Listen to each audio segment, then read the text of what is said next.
Ministers in the security cluster have just wrapped up a media conference in Pretoria. They expressed satisfaction with the maintenance of peace and stability during the election. They also fielded questions about potential threats going forward as parties have challenged the expected final announcements of results this evening. Veronica Mkhwadi is there and joins us live. Veronica, ministers getting into the detail of why they feel that they are happy and satisfied with things so far. I believe you do have the Minister of Police with you. That's right, Vuyo. In fact, the sense that we got here from the Justice, Crime Prevention and Security Cluster was really that they're not going to treat specific political parties as a special case. In fact, really speaking to the fact that the Electoral Code of Conduct really speaks to the kind of issues that we've been seeing and the utterances, and to really make a clear understanding of that. We're joined now by Police Minister Bheki Cele. Thank you for your time. You've really come out to mention that you're not going to be honing in on a specific party, and especially the utterances, of course, of that of Mkhonto weSizwe. Yeah? Well, we expect all South Africans to follow the law and respect the law. Doesn't matter who you are. We don't put labels that who should, who shouldn't. As a South African, if you get out of the law, if you break the law, we'll treat you as such. There are people that have broken the law before the elections, and they've been taken to court and all that kind of thing. There are court going as we speak. There are those that have been arrested, more than 100 people that have been arrested, some on bail, some are still in custody, they're following the court processes and all that.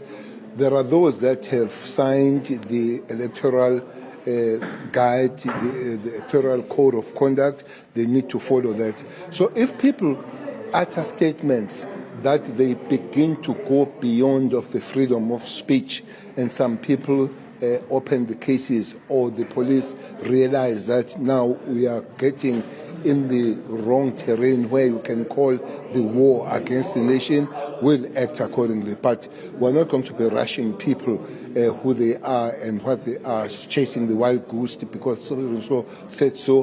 They have the right to do so, but those rights are limited. Once you cross the line, and the law enforcement will be the law enforcement are not made for negotiations, are made to enforce the law. It's very clear, the Constitution, on that matter.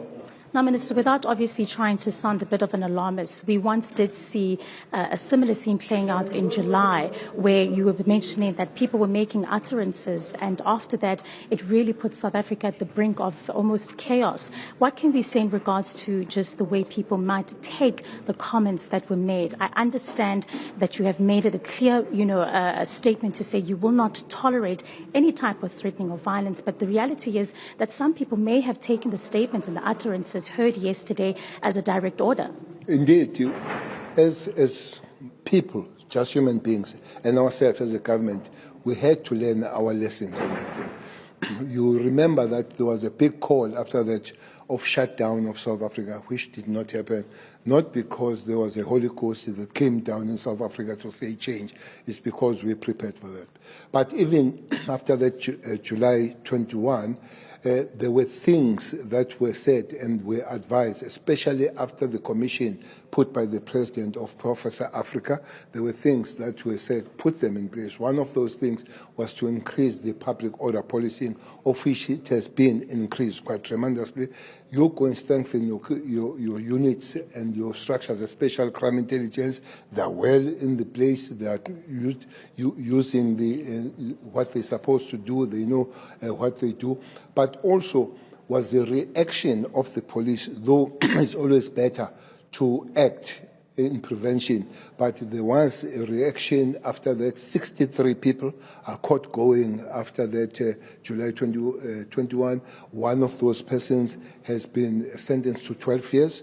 It tells you that is not a child's joke, the thing of sentencing those people. So, but others, the court processes, we might feel they're taking long. We'll know what to do with the prosecution, with the NPA and all that. We are ready this time of prevention. We are not going to give you details of those.